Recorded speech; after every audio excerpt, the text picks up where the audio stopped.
I'd rather someone submit a resume that says, hey, I think I'm pretty good at design, and then just have 5 links to their work, because I'll learn more about clicking those links more than I'll ever learn by the words that they share with me in that email. This is the Workin' Sports Podcast. Hey, Michael, what's happening? Thanks so much for joining me today. This is an exciting conversation I'm very excited about. Thanks, Brian. Good to be here, man. As I was kind of joking around beforehand, I wrote so many questions in prep for this, and I'm not going to get to all of them today because we'd be here for hours, but I think there's so many different interesting avenues we can jump into. But let's start here. You were a walk-on at the University of Georgia basketball team. And to me, I hear things like that, and it exudes like a certain confidence or self-belief that you had in yourself. Like, that's a daunting thing. And a lot of people would self-censor and say, I'll never make it, so I won't try. Or they talk themselves out of it or whatever. But you went for it, and it happened, and it became real. How is that trait, your self-belief and your confidence, carried through in your career and in this journey that you've been on in the digital media side of sports? Well, being a walk-on is definitely a mentality. It's funny. It probably doesn't start in a place of confidence, because generally, by nature of being a walk-on, you are not as good as the scholarship players. I think in my case, I love the game of basketball. I grew up in a basketball family. My father played and coached. My brother played, still coaches. My uncle played and coached. Several cousins played. We just loved the game. But I think the one thing we all had in common is none of us were 6'4", 230. I don't think any of us could dunk, and none of us could shoot like Steph. So I think that we still wanted to contribute. You still find a way to contribute. But, part of being a walk-on is you have to show up every single day. Generally, you have to show up early, learn the other team's plays. Normally, you have to stay late, rebound for the best players. Yeah.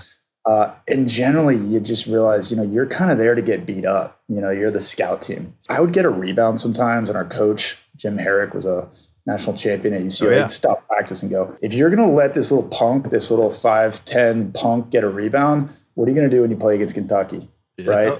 So you develop this mentality of you're getting beat up every day, but it's still your job to show up every single day and give it your best, even though you're going up against people that have twice the athletic ability as you. And you got to get used to that. So I don't think it starts with confidence, but I think when you show up every day and you go up against people that have more tools in the tool belt, and you don't just survive, but you thrive, you figure out how to be smarter rather than more athletic. I think those are all the things that benefit you over the course of your career. Yeah. You learn to show up every day. You learn to show up even when you're taking L's. You learn to show up even when you're getting beat up. And you find new ways to win. And so I'd like to think I still use that walk-on mentality almost every day of my career. I love that. I've actually cited stories about J.J. Watt before too, how he started as a walk-on and look at where he ended up. I think it's a mentality. I really do believe that. And I always had an attitude in the early parts of my career that I didn't go to one of those top like Syracuse type schools that's perfect for broadcast journalism. Yeah. And others did. And maybe I didn't have as many great internships as other people did, but I got this job and I got this opportunity and I'm going to outwork everybody. And that always became my kind of competitive fire. And I read that about you and just thought that's a mentality to become a walk-on that's obviously worked into your career. So post Georgia, 2006, pretty dream job coming out of college to get a gig at ESPN. What do you remember about that process, that interview process, that first experience walking onto the campus at Bristol? Like, take us through that memory a little bit. It wasn't intentional. It wasn't option one. It was, I wanted to be a coach. Again, I come from a family of coaches, and that's what I wanted to do. It's the only thing I ever thought about doing. And, I'm about to go become a graduate assistant, which is sort of step one of being a coach. I was helping out at a local high school in Athens, Georgia. I was studying film. I was doing the camp circuit. I was doing everything you could to be a coach. That was option one, and there was no option two. One of my family members in coaching pulls me aside one night, and he says, look, it's a lot of work, and the coaching is changing. You're relying on these 17-year-old, 18-year-old kids. It's not a lot of hours. You're not going to see your family. You're going to be on the road a lot. Yeah. You kind of got to be right place, right time. It's not lucky necessarily, but there's a lot of really good people who just don't make it in that world. And said, your whole life has been fairly single track. Why don't you just look around and see what else is out there, just so you feel more confident. If you end up getting into coaching, you'll feel more confident that you looked around. And I never thought about a second option. So I go to like a job fair and I'm applying for what I would call uninspiring jobs for me personally. I think I was Going through the motions, kind of. Yeah. I mean, I went to an interview to sell billboards on the side of the highways. I went to interview with a company that sold Braves tickets in the suburbs of Atlanta, door to door. Yeah. I interviewed at Eli Lilly medical sales, just thinking, look, obviously I have to get a job. Not everyone gets a But you're kind of hoping you don't get it. Yeah. I promise you I wasn't mailing it in, but I was kind of hoping something else would pop up its head. And if it didn't, I would get back to these coaching roots. And I had met a guy at a tournament who worked for EA Sports. EA Sports is the sponsor of a number of tournaments at the time. And we were from our families were from the same small town in Upper Michigan. And we stayed in touch. Yeah. And I shot him a note. Hey, his name's Brian Movelson. I said, Brian, I'm considering a job outside of coaching. You're in the corporate world. You work in sports in the corporate world. That sounds so awesome, so ideal. Do you have any opens at EA Sports? He said, no, we don't, but we're starting a 15-year relationship with ESPN to sell ESPN branded video games. And as a, 18-year, what was I? Probably 21, 22 years old. Yep. About to graduate college. Obsessed with sports, obsessed with video games. So this sounds like the greatest role. He goes, just take an interview. I don't think I ever asked him what the role was. I certainly didn't ask him what it paid. And I get a call from this guy from ESPN named Eric Sorensen. And he goes, first question, do you like sports? I was like, easy question. Love Got sports.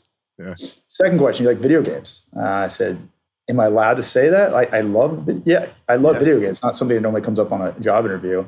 He said, well, what games? I said, well, FIFA soccer, NCAA football, Madden. He's like, great, because that's exactly what this job would be doing.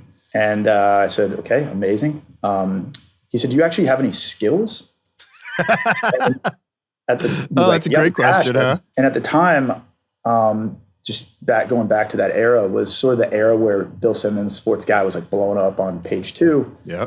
And I kind of was obsessed as a fan with Page 2, with Bill Simmons, the whole works. And so my father worked in computers a little bit. I taught myself HTML. I made myself a sports blog. Yeah. My friends wrote for it.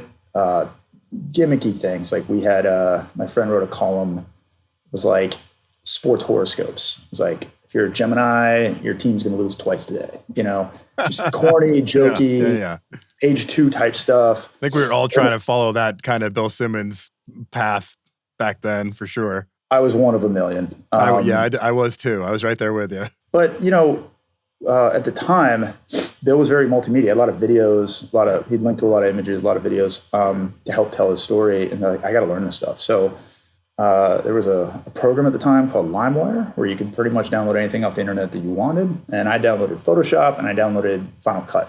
Yeah. So very, very thankfully, when I was asked this question, do you have any skills? I was able to say, yes, I know HTML. I know how to write. I know how to edit. And I know how to utilize Photoshop. And Eric said, if you want the job, it's yours. It's based out of Connecticut, pays $30,000 a year. And it's a freelance job, so I can't guarantee you an end date, but we need your help getting this partnership off the ground. And if you're going to take it, we'd love you to take it. I was so excited. I don't know if I even asked what the job was. Yeah. I had a title like product integration specialist. And next thing I know, my mother and I are driving to Connecticut, which I'm not sure I even knew where it was on a map. I just knew that I got excited for the first time about a job in sports. And I took advantage of that and just got my foot in the door. Turns out it was pretty much the dream job for a 22-year-old kid coming out of college. Well, it was also a really interesting time in our industry from a broadcast sense too and I know you were on a slightly different ESPN side of things at that time, but in 2006, you've got Facebook getting entrenched, you've got Twitter really coming on strong. All these things are starting to happen. And it felt like, because I remember the time really well, it felt like there was a sea change in the industry. Like we were going to deliver information and content differently from this point forward. Do you remember that feeling, and did it resonate with you? And did that feel like a kind of a buzz inside of ESPN almost, where it was like this linear broadcast world is maturing, is changing. We're going to have other avenues happening here. Do you remember that feeling, or was it later where that kind of started to happen? When it first started, in my memory at least of that time, everyone was using Facebook, but it was just to connect with buddies. Right. There was no, I think maybe photos were out. I don't even know if there was video at the time. Yeah. So I can't say I look back at that time and think that I foresaw this huge change in the landscape. I wish I could say I did.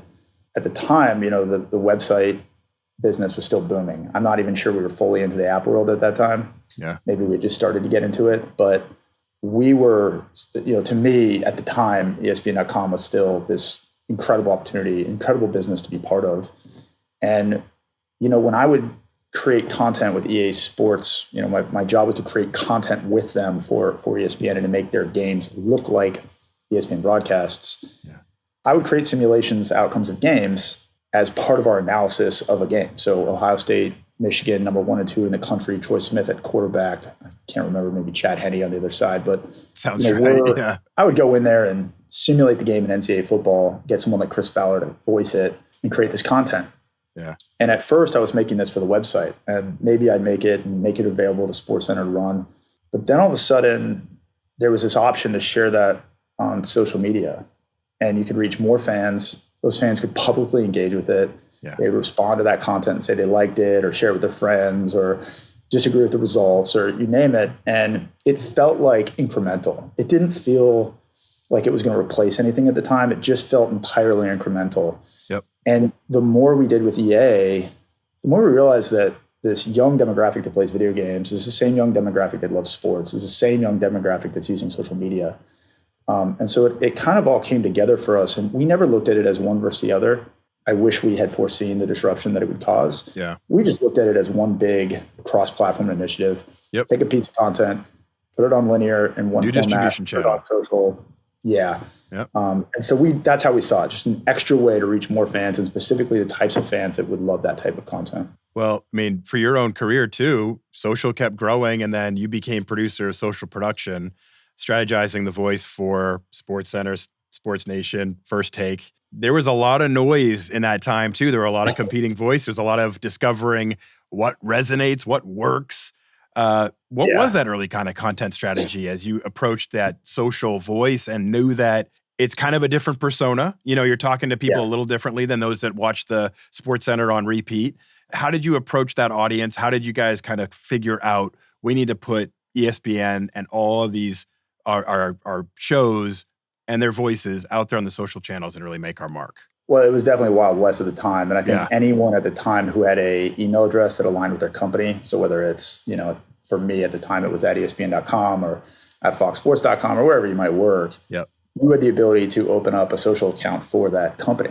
And since it was so Wild West, you had show producers who are doing it for their shows. You had digital people doing it. You had marketing people doing it. You had sales people doing it. You had talent doing it. And I'll never exactly know how this went down. I was probably too young in my career and too naive in general.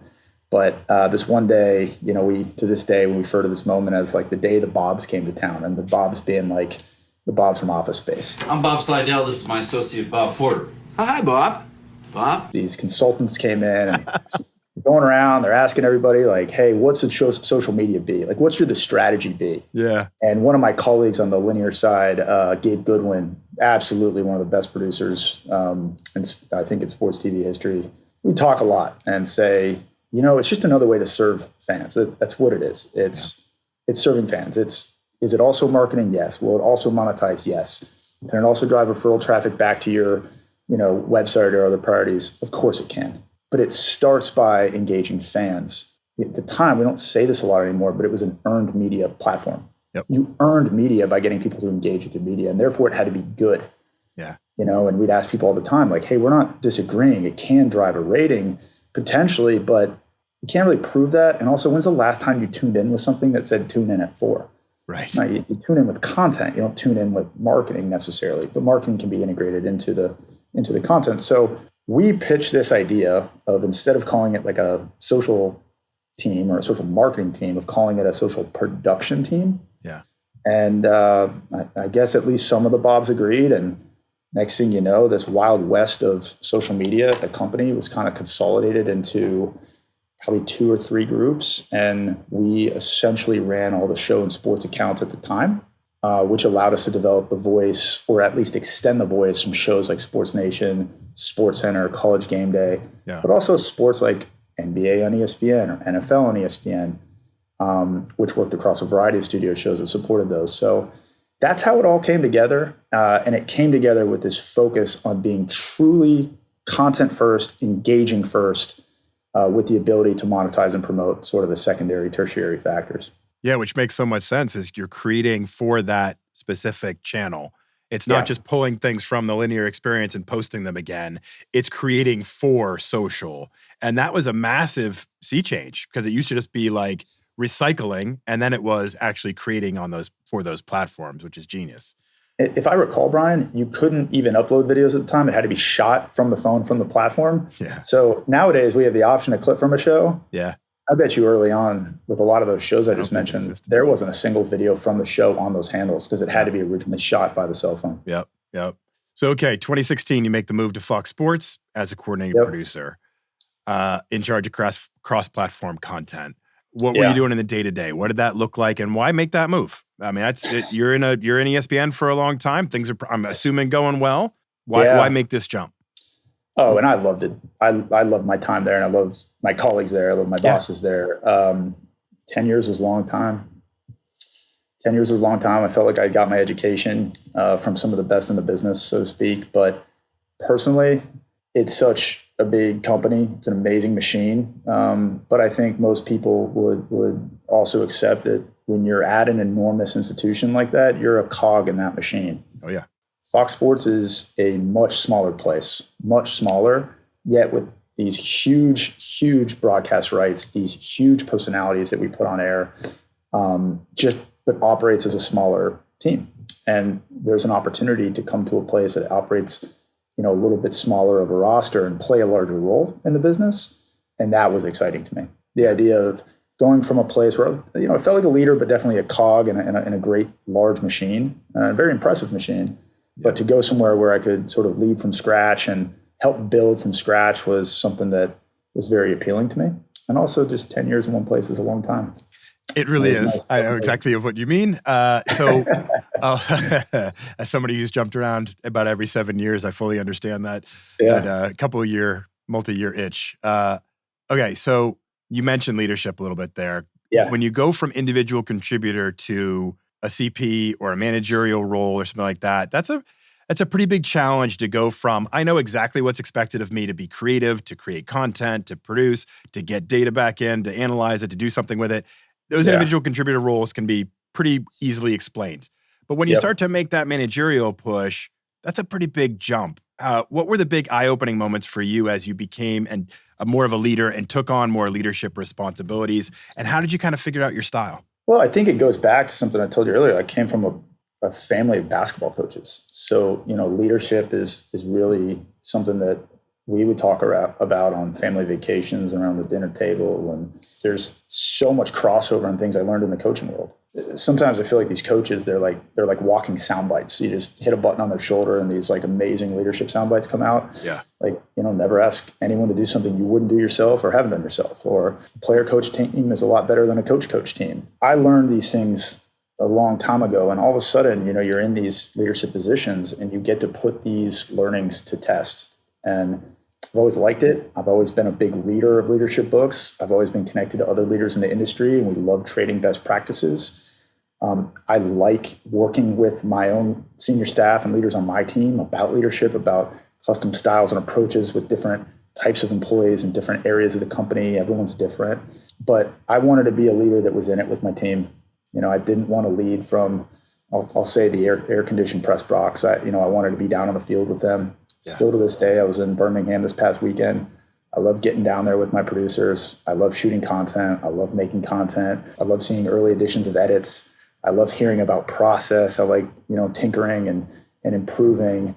But I would much rather be in a position where I'm sitting there side by side with colleagues and giving them the support they need. And also, I think part of leadership is you accept that when it's time to take the blame, you have to shoulder that blame. And when it's time to take credit, you have to distribute that credit. Yep. And, these are things that, I'm certainly not breaking ground on new concepts here. These are things that I think are pretty tried and true.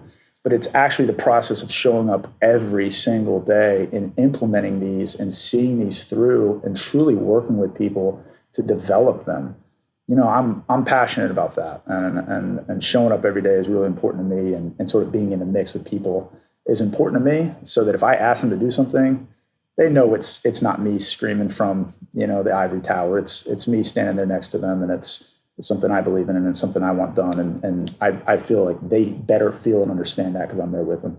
In your role now as, less than a year later after being CP, you made the jump to VP status, and now you're senior VP, so you're big time. The higher you climb, I've always felt like your soft skills become so much more important. And we're talking a lot about leadership, and that's obviously an important one. But even just time management and teamwork and knowing where to allocate your priorities and how to kind of divide up your time, you have so many different things that become important in the role that you're in now. How do you even decide where to best spend your time? And then also, how to build that team around you so you don't have to be everywhere? Yeah, one of the things that I found to be difficult, candidly, is you almost have to be a bit draconian in your prioritization.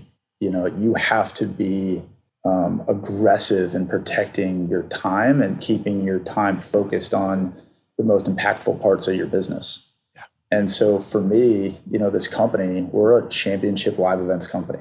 We have the Super Bowl, we have the World Cup, we have the World Series. I need to be hyper focused on making sure that these events and the way we support these events are bigger than anything else that I do. Mm-hmm. We have marquee talent here. We have talent that are household names. I need to make sure that as a leader, I'm supporting these huge investments by our company the most I can. Yeah. We have awesome league rights, whether it's NFL, Major League Baseball, Big Ten football. I need to make sure that my focus is there. That doesn't mean that you can necessarily ignore things that aren't tip-top priorities. But I will say that across the board, in order to ensure that you're able to maintain that focus, you need to make sure that things run smoothly. Because when things break, it tends to take your time. Yeah. You need to make sure people feel empowered, because the more empowered they are, the less of your time as a manager. Yep. You need to make sure that you're setting clear goals so that they, even if they fail, are failing in the direction of those goals. And I think that, you need to put your money where your mouth is. Your time, the meetings that you take, the budget that you spend, the areas that you fight for more resources need to be in line with following those priorities. So focusing on priorities is been a big change for me, and I will admit that it's been a struggle at times. Also, we're not necessarily an everything company. We're not a site of record necessarily. We're probably not the place, if we're being honest with you, that you're going to turn for Olympics coverage or hockey coverage. But we definitely want to be the place where you turn for the Cowboys and the Packers and the Yankees and the Red Sox and Ohio State and Michigan. So that prioritization, I have found that as you grow, it becomes more and more important. In addition to your priorities, it's developing people who can take a lot of that burden as well, and empowering them to lead their respective teams. Again, when you're working with these people, you're trying to help them stay as focused as you're staying, and you're really trying to focus on scalable solutions. You don't want to be having conversations about one-off issues. You want to have conversations about scaled answers to a million issues. Yep. So those are some of the things that I've struggled with and had to learn as I've grown in order to stay focused on the priorities. I love that. It's a very in-depth answer, and I think it's so spot on.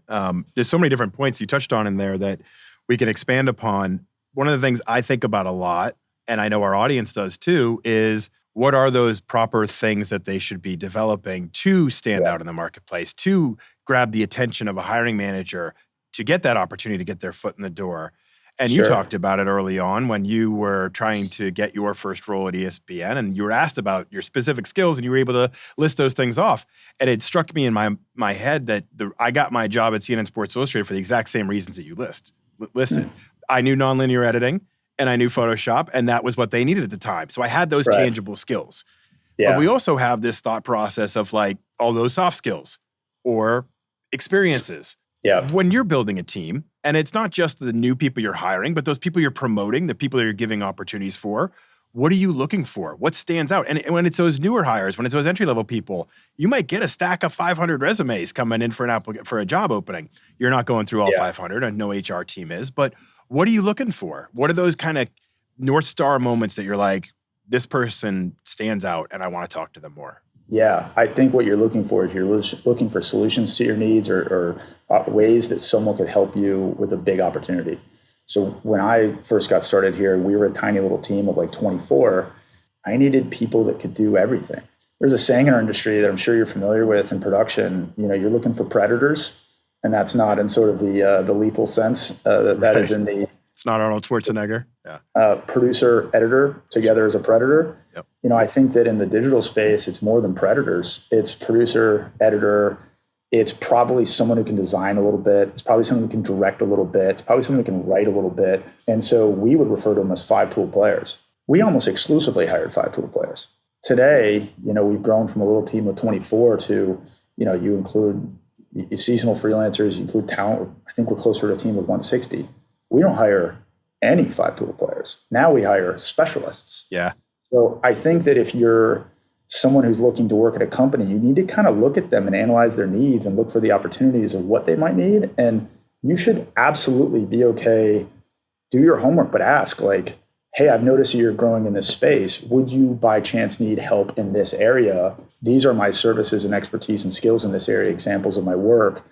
And I think by showing that you did your homework and showing that you're listening and showing that you're synthesizing a little bit and you're sort of making some educated guesses on what they might need, you're going to come across as smarter. And if you have something that can help them, they're going to have a higher likely chance of spending the time to talk to you. Because most people are trying to solve needs. Yes. And I think that you hear a lot, someone goes, hey, do you have any roles across any part of your team? It's kind of a bad open because that tells me you're not great at any one thing, even if you might be. You've now presented yourself as a generalist. And for me, at this time in our growth, that's not a value. So I think you got to do a little bit of homework and figure out what does the person need that you're, applying for. I am so happy you said this. Okay, so I'm going to give a little bit of context here. Yeah. I have asked that question, a similar type of questions. I mean, we've been doing this show for 5 years now. I've interviewed over 300 people across the industry. When I ask people what they're looking for, most of the time people will say, I want somebody with work ethic and I want somebody with passion and blah, except not blah, blah, blah. All that stuff is important. We know it. Yeah. But that doesn't come through on a resume. That doesn't come through on a cover letter. And if I'm looking at a stack of 100 people, somebody saying, I really care, doesn't move the needle for me. I need them to be able to do things and solve problems at my organization. So I've been preaching to people for years. You need to go look at the job descriptions that interest you and put together a spreadsheet of all the skills they're saying they need and then map yourself to those skills, period. So thank you, Michael. And by the way, I think all that stuff is also fair. So do I. It just doesn't come first. I do too. I think that comes through in the interview. Yeah. Right? Exactly. So somebody has, if I look at their resume and they have the exact skill set that I'm looking for, I'm interested. And then when I meet with them and we have a conversation and they're able to make all the other stuff come to life on their soft skills, now I'm sold. Like that's the full package. Yeah. Because I think once you see the hard skills, say you have two designers and they send you stuff and you look at the two subjective differences between the two, but you have a conversation with them and one has a super passion for sports. And the other doesn't. Or one seems like the type of person that you want to be in the trenches with. The other doesn't. Right. One person says, hey, look, like, I kind of have these other outside interests going on, I could use some flexibility. And the other person's like, I'm all in. Like, these are all tertiary factors. Yeah. They're gonna break ties. So exactly. But starts with solving a problem. And there's another thing that we don't talk a lot about. I feel like I don't know why this doesn't lead more decisions, but we're still just looking for people who are really, really good. Yeah, right. Yeah, that's a good starting point too. You're passionate, but you're not very good. Well, that can only go so far. It's like I had a boss once who told me that you look for people who are high will and high skill, and that might only be 10% of the people that come in through your door. But those are the people you hire right in the moment. You don't even wait. Like if they have the skill and the will, that's it. And most people will fall somewhere in the middle. They have one or the other. And you have to determine what your workflow needs, whether it's a skill level or whether you need a right attitude. But those people that have both, like just hire them tomorrow. And that's stuck in my mind forever. It's like, they got to have that skill set to make a difference here. I feel like where I came from, as a walk-on example, like I love a good walk-on. They work their butts off. They're going to do all the dirty work. I can't have a team of walk-ons. I need some stars. You need some stars. I can't have a whole team of Rudies. I need a quarterback that can sling it. Yeah, 100%. 300 yards a game. So I always joke about that Jimmy Johnson story where he would have a team meeting with the Cowboys And if some, 53rd guy on the roster fell asleep, he'd cut him right there and make a big scene about it and throw him out. And if Troy Aikman fell asleip, he'd walk over and be like, "Can I get you a pillow, Troy?" Oh my gosh. You have stars. You need to still have stars. That's so funny. I was working, I think it was on game day, and Mac Brown, University of Texas legendary coach. Yeah. He told a story. Someone asked him about his leadership style. And he said, "I tell you what, the bus leaves at 5, and if you're not there at 5, you're not suiting for that game. But if Vince Young gets there at 5:10, the bus leaves at 5:10. Yeah, exactly. You're right. It's like, let's be real here. Like you have to, it goes back to authenticity too. It's like, nobody's going to believe you if you say that Vince Young isn't getting on that bus. Yeah. It's got to make sense too.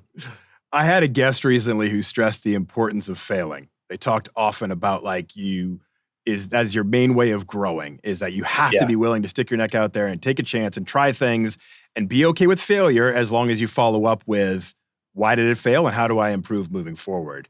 Yep. Have you ever had any, does that strike a tone with you? Have you ever had any failures or opportunities to really stick yourself out there that you were able to learn from and grow from? Oh my gosh, countless. I don't even know where to start. I think probably the biggest one that everyone who came up in social media will relate to, if parts of your audience have experience in social media, they'll know that, you've never been fired for a tweet you didn't send. Yeah. But you can get in a lot of trouble if your measurement of risk versus reward is perhaps off. You stated that very nicely. I think that early on in the social space, we weren't very understood by management, not understood by a lot of people, to be fair. And we probably got away with murder at the time when it came to brand voice, when it came to decision making, because there just wasn't a lot of eyeballs on it. Yeah.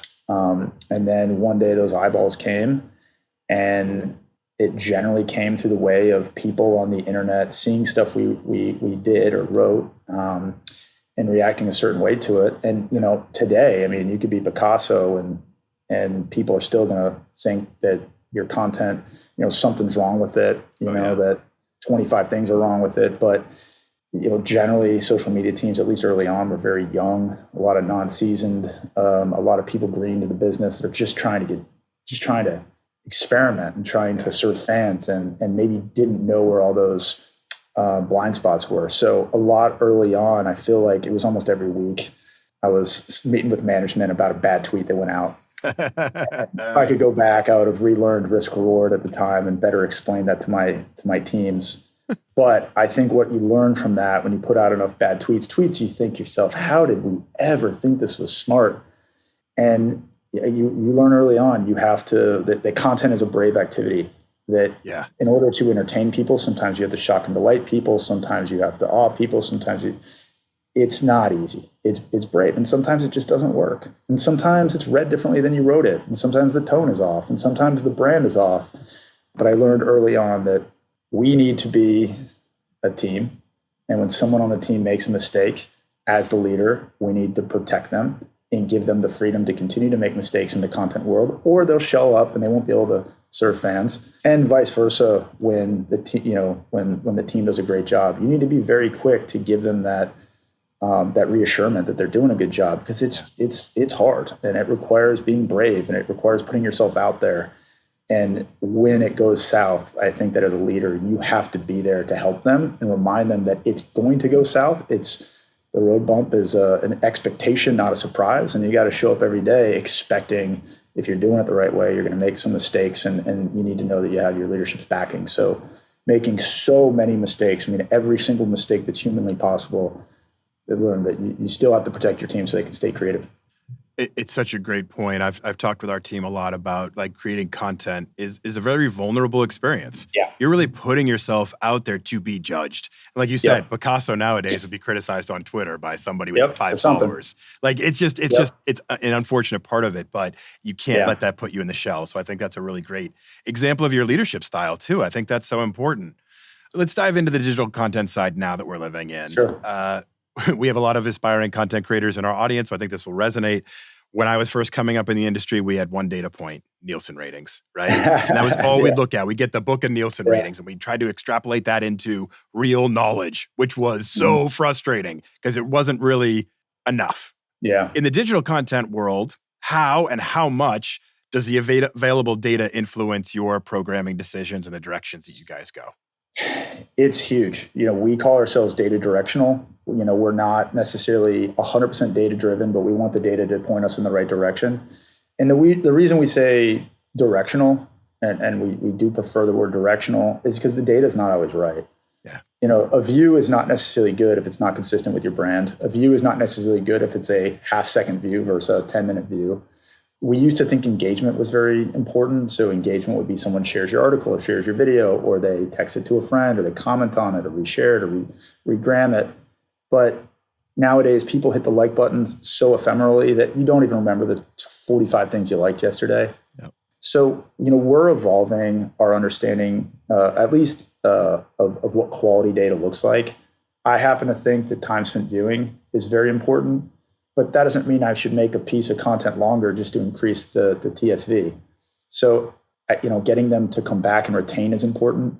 So the way that we try to think about this, and it's so simple and it's maybe a little cliche, it's the 3 R's. It's ratings, it's relevance, and it's revenue. Yeah. A piece of amazing content that has no ROI to your business, it's a great piece of content, but it doesn't necessarily make money, and therefore it doesn't pay the bills for this laptop that I'm on, or the cell phone that's in my pocket, or this desk that I'm sitting in, or the travel to the game that I got to go to. So, for us, we need ratings, and that can come in the form of views, time spent viewing, engagement, downloads, you name it. We need revenue. But I also think that in such a cluttered world with endless amounts of options, with endless platforms, endless formats, you need relevance. You need things that break through. And I find that the relevance part is one of the most difficult. Yeah. It's one of the most difficult because you're trying to cut through. And when I see shows, or when I see products, or I see, brands that they're cut through regularly, I think I'm always most impressed by that. And I don't know how to measure that, but I know it when I see it. I think that's fascinating too. And it actually perfectly dovetails into my next question because it was right in that lane. I find the same thing fascinating. I've been in the content creation world for a long time now, and I'll see something pop up and I'm like, that's so simple and so effective, and it worked. And I'm so mad that I didn't think of it. It's like, it's so complex sometimes and so simple other times. And you're just like, man, this world is a tricky one. The Titan schedule release. Oh my gosh, that's the perfect example. This one is the Red Stallions. Total genius, but not like complex. It's not nuanced. I've never seen a metric on it, and I don't know. I just know that everyone saw it, and I know that we're talking about it. I know everybody shared it. Everybody talked about it. Yeah. On that same exact front, I was listening the other day to, I'm from Boston, so I was listening to a Patriots-related podcast from the New England Patriots creative team, and they were saying that their video, their scheduled release video, that they had the production with, they had all the retired players. Tom Brady shows up at the end. They showed a week later a 5-second clip of their first round draft pick, and it did 10x the views. So like you do this massive production and it's super creative and it's fun. And then you sit back and you're like, it didn't do nearly as well as that 5-second clip that everybody had on loop for the last hour or whatever. I don't know. It's just so hard. You got to do it all. I feel like you have to have the things you plan and invest in, and you also have to be ready to take advantage of an opportunity that presents itself. And I have the good fortune of working with Kevin Jackson, who used to lead ESPN.com back in the day, Page 2. He was the editor to Hunter Thompson and Wright Thompson and Bill Simmons and countless other amazing writers, some of the best writers to ever write. And he jokes, he's like, the worst is when you spend an entire month on a story and then the water skiing squirrel does better traffic. Yes. And you have to have it all. Yeah, you do. You have to have it all. Is that what you'd say the content strategy is now? Like, I mean, how do you stay creative and cutting edge? And how do you know, how much do you gauge like staying on trend or whatever versus deeper journalism or trying to really get into a well-crafted story? Well, so like on the linear side, I can tell you that our linear team's priority is to be the most watched live event platform. And generally, I think they win that like every year. More people watch more live events on Fox FS1 than any other brand's, collection of television channels. We can't say that yet. We're growing. We tend to win in categories like time spent viewing, but we know that we're climbing the leaderboard, and we're excited by it, and we're competitive about it, and we're climbing as fast and strategically as we can.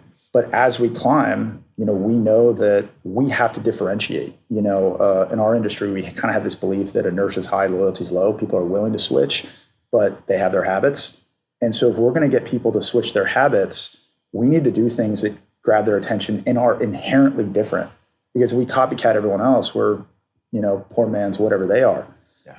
So we try to do things that are different. And one of the things we do that's different is we try to use our IP or our licensed IP almost exclusively. I mean, that doesn't mean we don't do a little UGC now and again. If something's fun and it's on brand for us, we'll do it.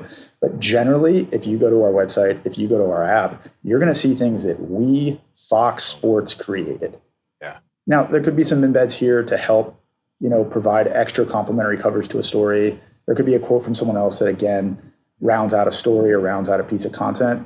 But by and large, you're going to see our names on bylines of our writers, of our personalities. You're going to see our Fox faces on our videos. And the events that you see, the B-roll or the highlights and the compilations you see, by and large, are going to be Fox-produced events.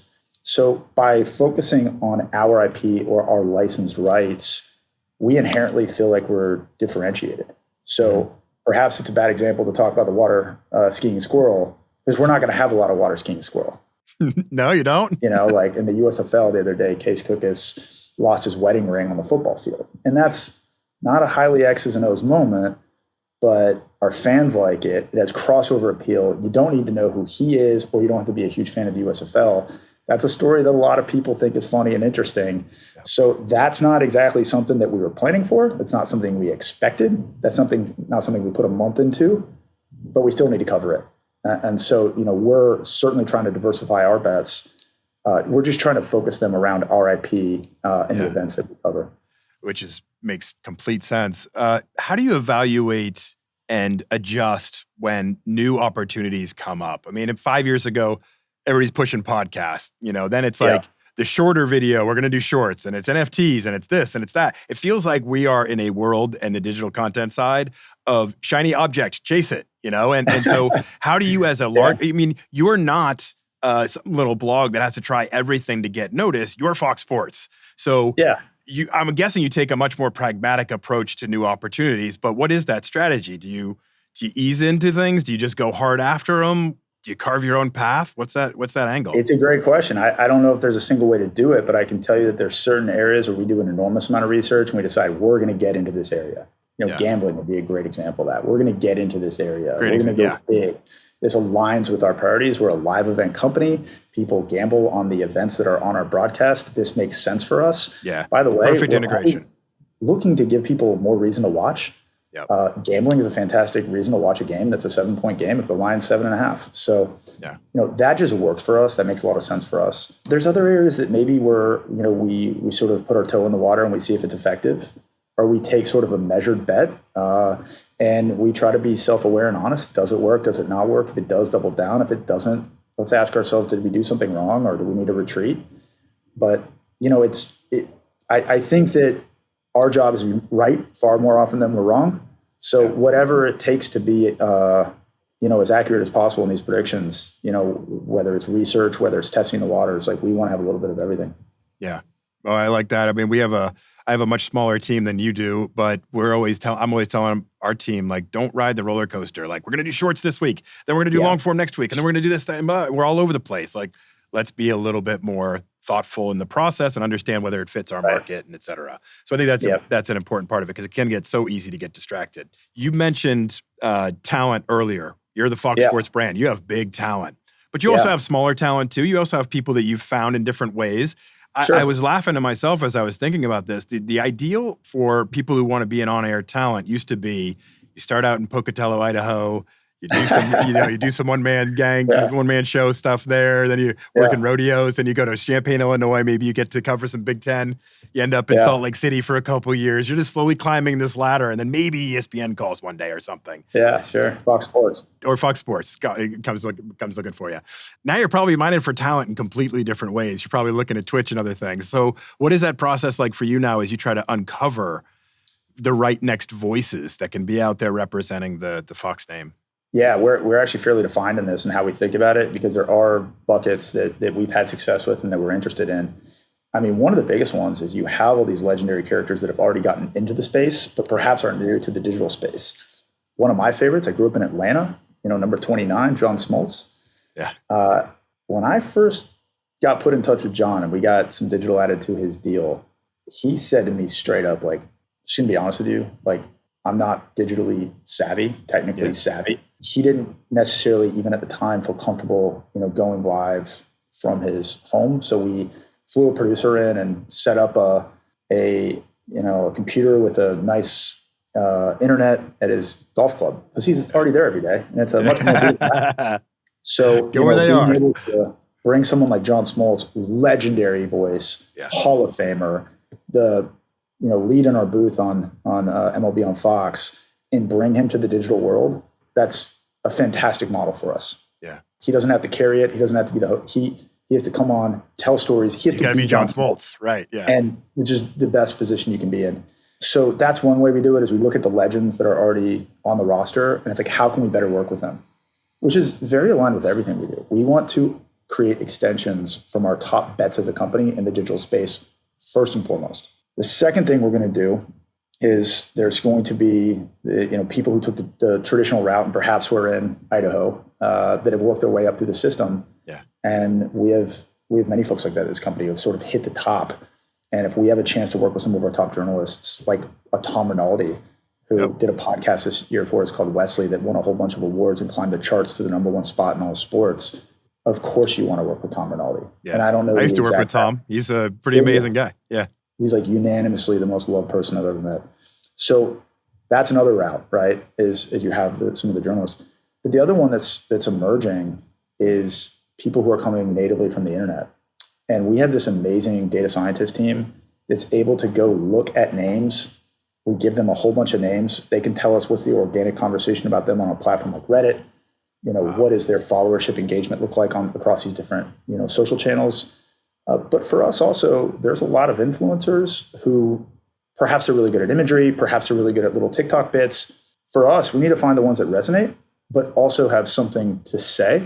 Yeah. And we generally find that people have something to say if they're elite at a platform like YouTube, or they're elite at a platform like a Spotify or an Apple podcast. So we're using every one of those three buckets, the legends, whether it's the athletes, the journalists, or the internet stars.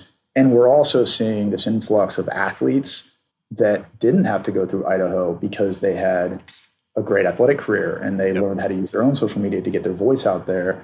So we're seeing more athletes entering the space as well. No, it's brilliant. I love the way to find. I mean, I used to sit in my office and sit there watching tapes and just trying to absorb and trying to predict and figure out somebody's future for this and their voice and everything. And I used to love that process because it really felt like you were trying to find that person you wanted to ride with, like try to bring somebody in that you were like, I believe in them and I think there's something here we can work with. And that's a pretty fun feeling to get part of and get some momentum with. It's awesome, man. And I happen to think that I get to work with the people in the industry that are the best in the world at doing it. I mean, my boss, one of my bosses, Brad Zager, think about last year, he's brought in Derek Jeter and Tom Brady. Not bad. I mean, we're going to have a pregame show on baseball with Alex Rodriguez, Big Papi, and Derek Jeter. I mean, not bad. That could just be the game, is just watching them for 3 hours. So, yeah, I get to work with the people like, Brad and my boss, Charlie, and, they're just the best in the world at bringing in these enormous personalities. Yeah. And getting to ask them questions like, how did you know this person would be good? I mean, obviously they were good on the field, but how do you know they'd be good here? Yeah. So often it's like, you should see them walk in a room. They dominate the room. They dominate the room in a way that you couldn't possibly imagine until you're in the room with them. And they just know. I love that. It makes so much sense. Yeah. As you look in growth sectors in our industry in sports, it feels like there's more eyes than ever on women's sports, and you guys have the Women's World Cup this summer. Yep. Philosophically, do you feel like there's been that breakthrough that it feels like is happening with women's sports? And is that a big opportunity moving forward? Because, I don't know, my family has been more excited about the Women's World Cup this summer than anything in a long time, which is kind of cool to see. It's awesome. I mean, they're going for a three-peat. One of the greatest dynasties of all time. I think Fox plays a really interesting role in this because, we're not a company that I've learned since I've been here. They're not out there bragging in the media every day about what they've done and what they've accomplished. But I know internally they're really proud that, and I think it was 2015, the Vancouver Women's World Cup. Yeah. They put more U.S. women's national team games on network television than any media company has ever put I think every year that we've had the Women's World Cup, we've increased that number, put more U.S. women's national team games on television, and specifically network television, than any company ever has.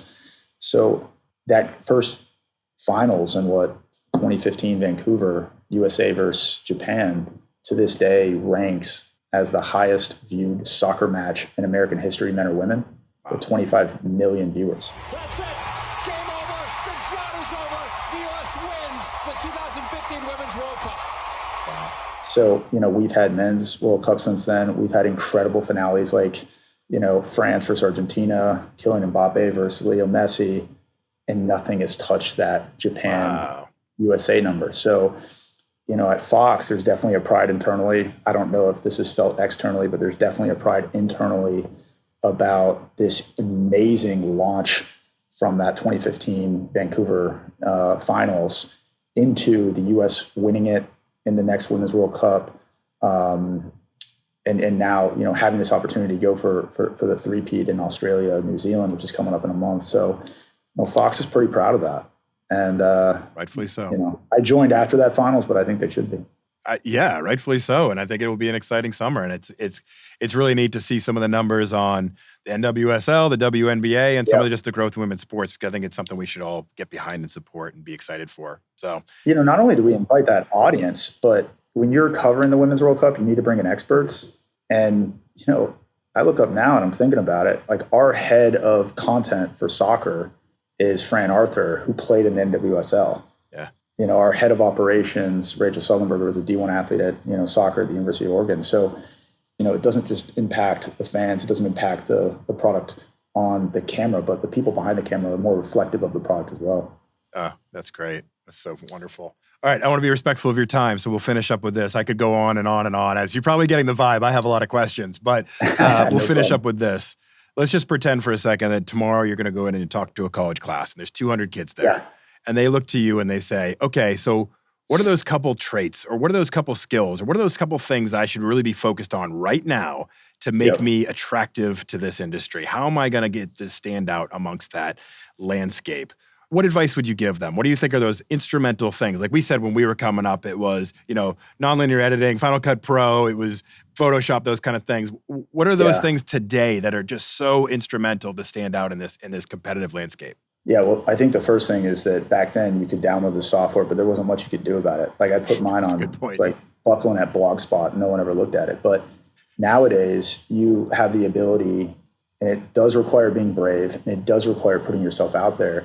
But not only do you have access to these tools, more production tools than anyone has ever had, whether you want to write and put it on a Tumblr, whether you want to create designs and put it on an Instagram, whether you want to create short form content and put it on TikTok, or do a podcast like you're doing, you can put it everywhere. You can put the full length on audio, you can put the full length on YouTube, you can chop it up and put it on Instagram and Facebook and Twitter and you name it.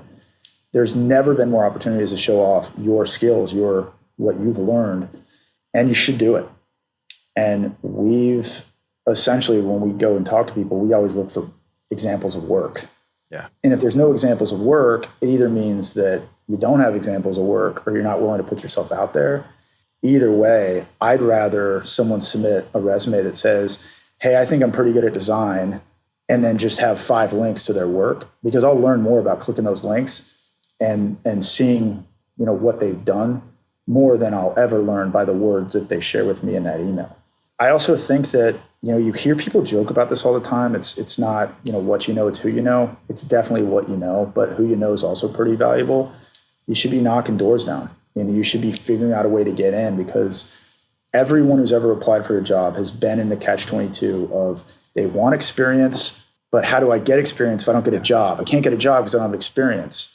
Well, again, with the ability to share content to your own personal social media, your own personal website or blog, you have the opportunity to get experience now. Yeah. So you have that part checked off on the what you know.